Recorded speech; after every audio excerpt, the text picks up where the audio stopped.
نحمدہ ونصلی ونسلم علی رسولہ الکریم اما بعد اعوذ باللہ من الشیطان الرجیم بسم اللہ الرحمن الرحیم وَإِذَا قِيلَ لَهُمْ لَا تُفْسِدُوا فِي الْأَرْضِ قَالُوا إِنَّمَا نَحْنُ مُصْلِحُونَ صدق اللہ العظیم وصدق رسولہ النبی الکریم الامین اللہم صلی علی سیدنا و مولانا محمد معدن الجود والکرم وآلہ وصحبہ وبارک وسلم الصلاة والسلام علیک یا سیدی یا رسول اللہ وعلی آلک واصحابک یا سیدی یا حبیب اللہ۔ حمد و صلاۃ کے بعد روحانی مسائل میں سے ایک بڑا مسئلہ ہوتا ہے تملق کا مسئلہ، چاپلوسی کرنا۔ کسی بھی بلند مرتبہ شخصیت کو یا صاحب منصب کو دیکھ کر اس کی چاپلوسی کرنا، اس طرح عاجزی کرنا کہ اس سے اپنے مفادات نکلوائے جا سکیں، یہ ہمارے دور کا بڑا سلگتا ہوا مسئلہ ہے۔ ہمارے ہاں تو جو زیادہ اچھی وزارت لینا چاہے اس کے لیے زیادہ اچھا چاپلوس ہونا ضروری ہوتا ہے۔ حضرت سعدی شیرازی رحمۃ اللہ علیہ فرمایا کرتے تھے کہ لکڑی کو گھن کھاتا ہے، بڑے لوگوں کو چاپلوسی کھا جاتی ہے، خوشامد کھا جاتی ہے۔ چاپلوسی کرنا، جھوٹی تعریفیں کرنا، یہ روحانی مسائل میں سے ایک بڑا مسئلہ ہے۔ اللہ تبارک و تعالیٰ نے قرآن مجید میں منافقین کی ایک بات کا ذکر فرمایا۔ وَإِذَا قِيلَ لَهُمْ لَا تُفْسِدُوا فِي الْأَرْضِ، جب ان سے کہا جائے نا کہ زمین میں فساد نہ پھیلاؤ، قَالُوا إِنَّمَا نَحْنُ مُصْلِحُونَ، کہتے ہیں ہم تو سنوارنے والے ہیں، ہم تو صلح جو لوگ ہیں۔ حضرت صدر الافاضل رحمۃ اللہ تعالیٰ علیہ ارشاد فرماتے ہیں کہ کفار سے میل جول رکھنا، ان کی خاطر دین میں مداحنت کرنا، اہل باطل کی چاپلوسی کرنا، ان کی خوشی کے لیے صلح کل بن جانا، اظہار حق سے بچنا، یہی تو منافقین کا طریقہ ہے کہ مسلمانوں کے پاس آتے تھے تو ان کی خوشامد کرتے تھے، ادھر جاتے تھے تو ان کی خوشامد کرتے تھے، جب کہا جاتا تھا فساد نہ کرو تو کہتے ہم تو صلح کرنے والے ہیں، گویا دونوں گھروں کو راضی رکھنے والے ہیں۔ چاپلوسی کرنا، خوشامد کرنا اور ناجائز کرنا۔ اگر آپ کسی شخص کو اچھا جانتے ہیں تو اس کے لیے خیر کے جملے کہیں، لیکن اس کی پشت کے پیچھے بھی تو کہے جا سکتے ہیں۔ ہمارے زمانے کے اندر منہ پر تعریفوں کے لمبے پل ہیں، لمبی باتیں ہیں، لمبی تعریفیں ہیں، لیکن پشت کے پیچھے اللہ اکبر، یہ وہی لوگ ہیں جو سامنے بڑی تعریفیں کر رہے تھے، لیکن جب وہ شخص چلا گیا تو پھر ان کا ذوق ہی بدل گیا۔ تو یہ ایک بڑا عجیب مسئلہ ہے۔ یہ کون لوگ کرتے ہیں یہ کام؟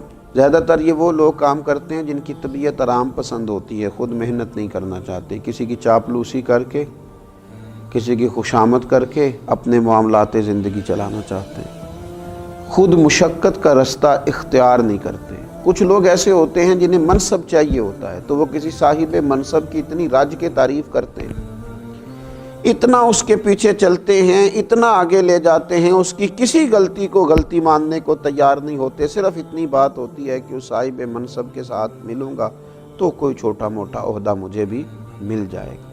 کچھ لوگ اس لیے چاپلوسی کرتے ہیں کہ انہیں شہرت کی ضرورت ہوتی ہے، انہیں چاہیے ہوتا ہے کہ میرا بھی نام ہو جائے، کسی بڑی جماعت کے نمائندے بن گئے، کسی بڑے آدمی کے نمائندے بن گئے تو اس کی جائز ناجائز ترجمانی کر کے وہ کیا کرتے ہیں، وہ اپنے لیے شہرت کا سامان اکٹھا کرتے ہیں۔ یہ لوگ ایسے ہوتے ہیں کہ جن کی پھر کوئی اپنی زندگی نہیں رہتی، کوئی اپنی شخصیت نہیں رہتی، کوئی ان کا اپنا وقار نہیں رہتا۔ ہاں، اگر تم نے تعریف کرنی ہے، اگر تم نے کوئی بات کرنی ہے تو رب رسول کی کرو، حضور کے صحابہ کی عظمت بیان کرو، نبی پاک کی اولاد پاک کا ذکر کرو، اولیاء اللہ کا ذکر کرو، دین اسلام کی تعریف کرو، دین کی حمایت کرو، دین کے بارے میں لوگوں کو آگاہی دو۔ اور پھر ڈھیر سارے لوگ ایسے ہوتے ہیں کہ جب وہ کسی کی تعریف کر رہے ہوتے ہیں تو پھر انہیں اس کی تنقید بھی کرنی پڑتی ہے اس پر جو اس کا مخالف ہوتا ہے، اس کے دشمنوں کے بارے میں انہیں برا رویہ بھی اختیار کرنا پڑتا ہے۔ اس کا لازمی نتیجہ یہ نکلتا ہے کہ پھر یہ عداوتیں پھیلاتے ہیں، نفرتیں پیدا کرتے ہیں، بہت سارا نقصان ان کی وجہ سے ہوتا ہے۔ بغض، کینہ، عداوت، ان چیزوں کو فروغ دینے میں یہ چاپلوس لوگ بڑا کردار ادا کرتے ہیں۔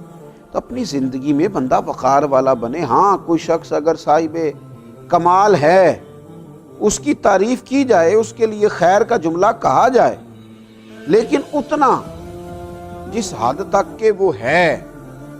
بریلی شریف کے بہت بڑے بزرگ تھے، شیخ الحدیث حضرت مولانا تحسین رضا صاحب رحمۃ اللہ تعالی علیہ۔ مجھے کچھ ان پر لکھنے کا موقع مل رہا تھا تو میں نے لکھ دیا کہ حضرت تہجد کے وقت اٹھتے ہیں، تہجد پڑھتے ہیں۔ میری ان سے بڑی عقیدت تھی۔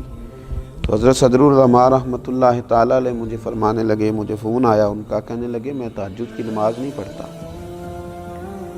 میں رات کو دیر تک مجھے مطالعہ کرنا پڑتا ہے، صبح چونکہ مجھے اسباق پڑھانے ہوتے ہیں تو میں رات ہی کو کچھ نوافل ادا کر کے لیٹتا ہوں۔ الحمدللہ سالوں بیت گئے ہیں، فجر کی نماز تو کیا جماعت بھی میری کبھی قضا نہیں ہوئی، جماعت سے فجر پڑھتا ہوں، لیکن تہجد میں پابندی سے نہیں پڑھ پاتا، میں اٹھتا ہوں۔ وہ بات لکھو جو خوشامد کے دائرے میں نہ جائے، جو ایسی نہ ہو جو خلاف واقعہ ہو۔ ہمارے بزرگ اس کو سختی سے ناپسند کرتے، سختی سے۔ ہم نے دیکھا کچھ مشائخ کو دیکھا، اگر کسی شخص نے مبالغہ آرائی کے ساتھ ان کی تعریف کی تو انہیں روک دیا، انہوں نے کہا نہ بھائی میں اس منصب کا اہل نہیں ہوں، مجھے صرف وہ کہو جس منصب کا میں اہل ہوں۔ لیکن یہاں خوشامد ہے کہ بڑی لمبی چوڑی ہے۔ اللہ کے پیارے رسول صلی اللہ تعالی علیہ وآلہ وسلم نے ارشاد فرمایا، جس نے کسی غنی کی، مالدار کے لیے، حضور فرمانے لگے جس نے کسی مالدار کے لیے عاجزی اختیار کی اور اپنے آپ کو اس کی تعظیم اور مال و دولت کے لالچ کے لیے بچھا دیا، صرف مال کی وجہ سے، دولت کی وجہ سے اپنے آپ کو اس کے سامنے بچھا دیا، تو حضور فرماتے ہیں ایسے شخص کی 2/3 غیرت اور دین کا آدھا حصہ جاتا رہا۔ 2/3 غیرت چلی گئی، آدھا دین چلا گیا، کیونکہ اس نے مالدار کے سامنے خوشامد کر دی، اس نے جناب اس کے سامنے اپنے آپ کو جھکا دیا۔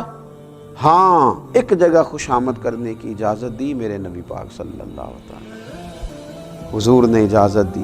اللہ کے محبوب علیہ السلام فرمانے لگے، یہ بھی امام بہقی نے اس کو لکھا ہے، حضور علیہ السلام نے فرمایا خوشامد کرنا مومن کے اخلاق میں سے نہیں ہے، مگر علم حاصل کرنے کے لیے خوشامد کر سکتا ہے، اپنے اساتذہ کے لیے، اپنے مشائخ کے لیے، ان کی محبت میں کچھ ایسے کلمات کہہ سکتا ہے جس سے ان کا دل اس کی طرف مائل ہو اور اپنے سینے کے علوم سے اسے آگاہ کر دیں۔